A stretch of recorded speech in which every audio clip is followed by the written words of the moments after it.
we're back. Woo! What's up, everybody? Binge Well Done coming at you live.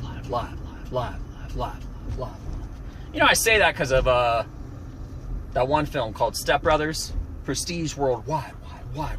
But anyway, let me fix this camera a little bit, get some lighting in here. Does it help a little? Yeah, a little. Anyway, so here's the thing. Fix that. Is that good? That's all right. Not bad.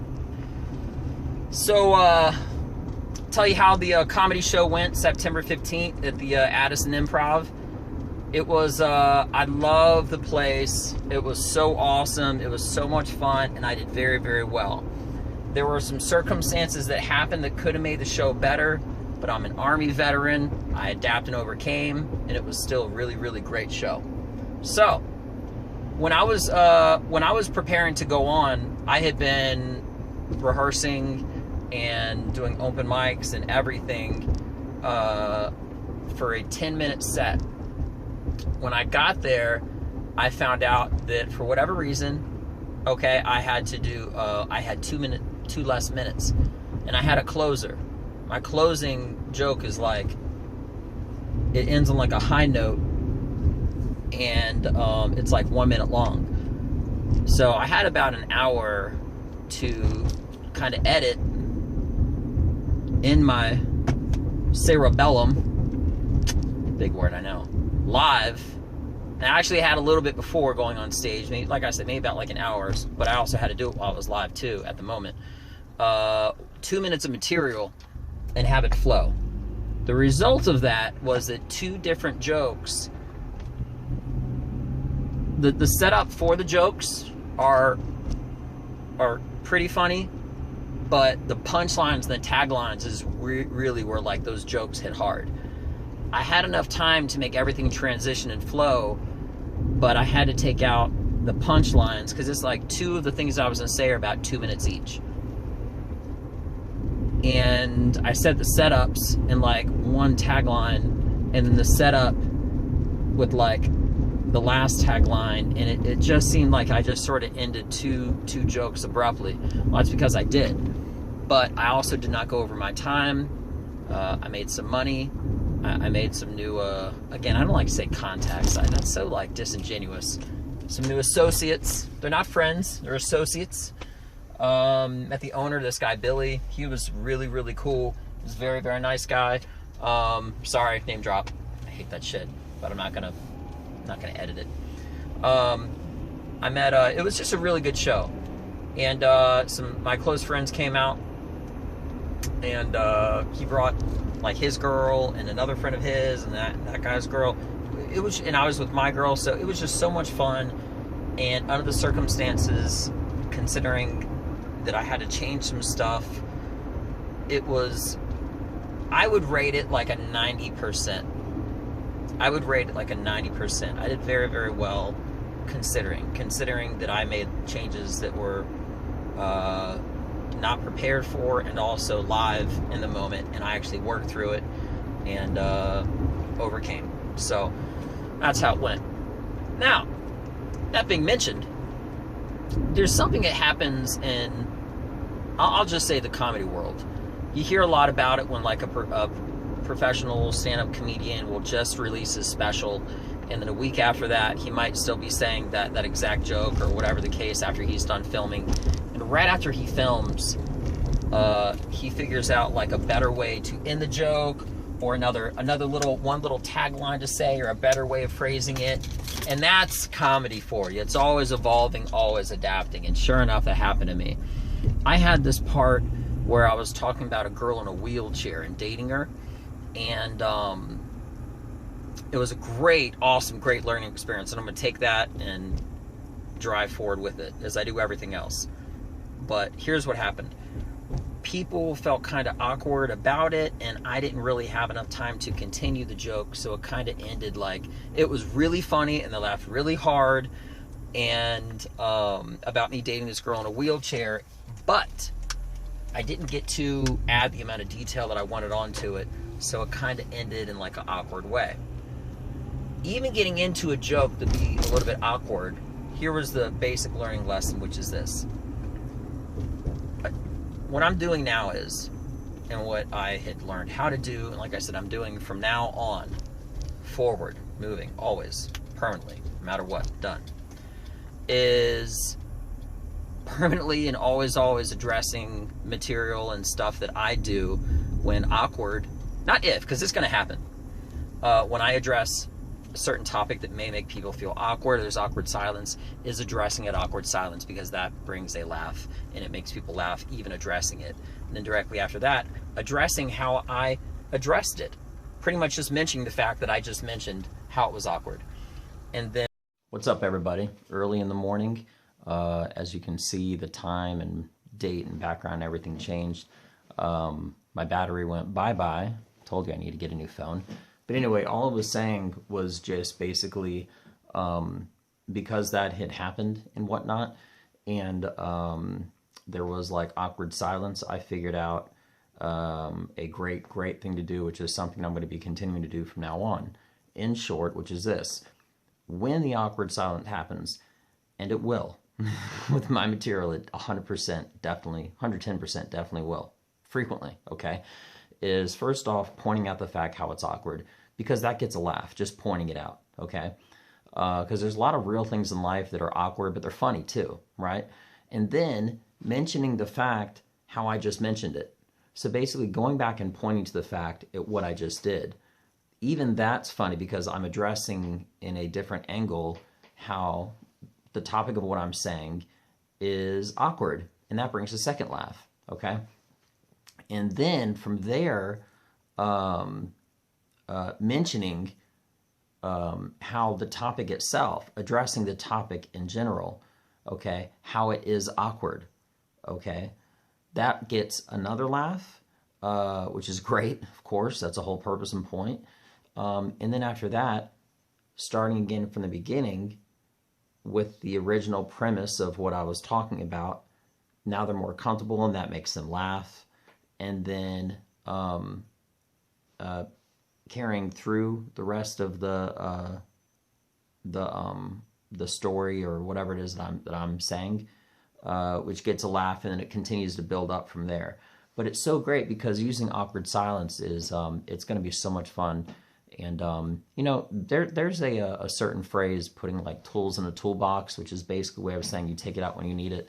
Everything with my comedy, it's like I keep all the tools out in front of me, okay, and I use them for an entire job. While I'm on stage, I'm just picking up one tool after another, using absolutely everything, because that to me works. Again, I really enjoy being able to talk about this kind of stuff, because it really not just helps me reinforce doing what I'm doing and talking about these great lessons that I did learn, and I'm going to continue to use, because it serves no purpose to learn something and not really use it. You know what I mean? So I'm excited. I'm excited about doing it. And that's all I got for you for today. Something else is that I really got to get used to kind of making sure I always know my dates of comedy, because I got some more news. I got like 5 more shows that I'm going to be doing, which is great.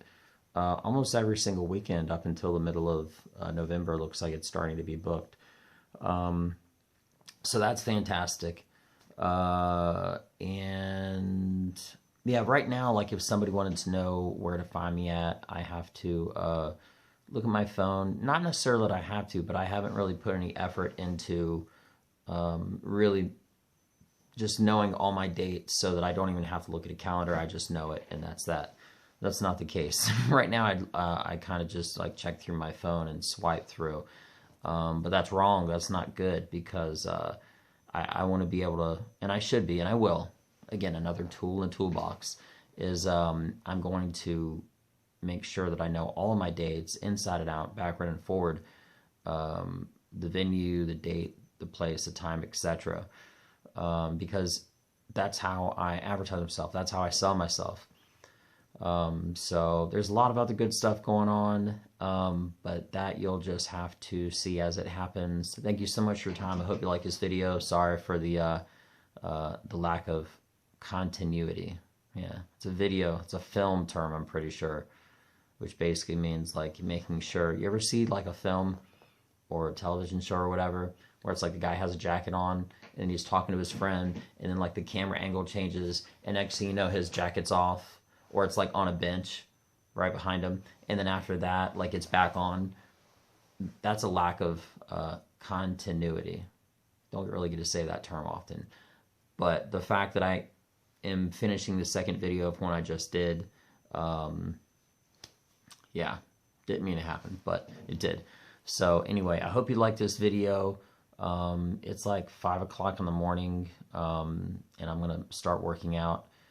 What else? Oh yeah, there's one more thing. So about 10 years ago, maybe more, whatever, 10 years ago, I did jiu-jitsu, which is rolling. It's pretty much like submission grappling. And it sounds like it's something, just by saying that, grappling, for whatever reason, it sounds like it's a lot more violent and hard and rigid and stuff like that. It's a martial art combat sport where basically you choke people and do all sorts of stuff. What I'm getting at is about like 10 years ago, I started doing it.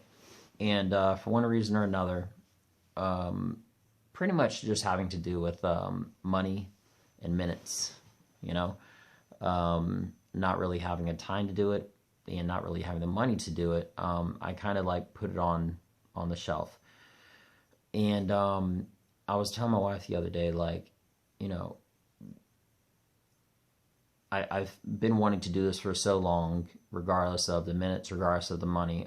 I really wanted to do it, and I'm back into it. So I'm really excited about that.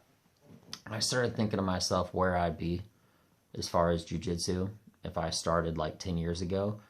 And who knows, you know, I might be a brown belt maybe, which is very possible, or getting ready to get my black belt, or maybe a few years off from that or something. But since there's not, I can't really, and I'm not really worried about that at all, where I could have been, because I'm excited about all that motivation and all that energy that I have. I have 10 years worth of motivation and energy and everything that I'm going to be using, and I'm looking forward to be doing jiu-jitsu with, because of how long I've been wanting it. Comedy, if you take the amount of energy, that amount of momentum, that amount of inertia, that built up stored energy, and you apply that to my life, that's how long I've been wanting to really pretty much do comedy. Not like maybe, I mean, like, this is who I am. And the fact that since I've started, I've been taking everything, because it's been more than 10 years, it's been always that I've always wanted to do this. That's my level of passion. It's like, let's just say there was like a rubber band and you pulled it back, okay, and pulling it back kind of represents, getting kind of deep, but I'll just say this real quick and I'll hop off.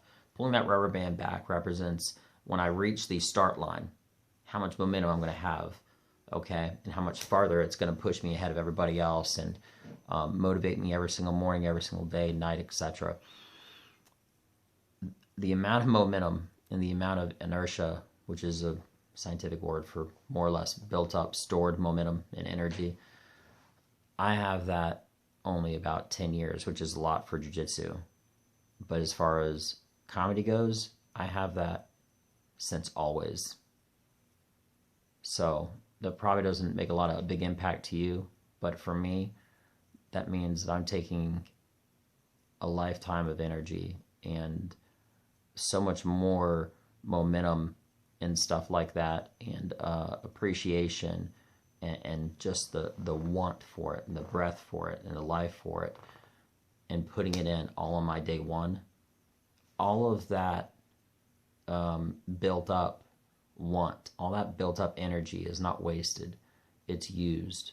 And I am using it because I am so fired up and I am so motivated. I am so excited about absolutely everything with comedy. And that's the thing. I'm not starting off the start line with everybody else, because I have all these years of want. And me and my wife, gracefully, thank goodness for her, moving to Texas was pretty much the start of the race line, you know. But everything before that is what I'm starting off the race with, and I'm only picking up momentum every single day, every single minute, and I'm excited for everything that's about to happen and that's ahead to come. So I know that was kind of deep, but hopefully that made sense for you. Like I said, this whole video channel isn't just for me, it's for everybody else, but it's first for me. And then secondarily, it is for everybody else. And in case there's something that you can benefit from what I just said in any aspect, that's great. God bless you. Do your thing, and just get to where you want to be. So anyway, that's all I got. Have a beautiful day. Happy Friday. And I'll talk to y'all later. I'm Benja Well Done. Check me out. Peace.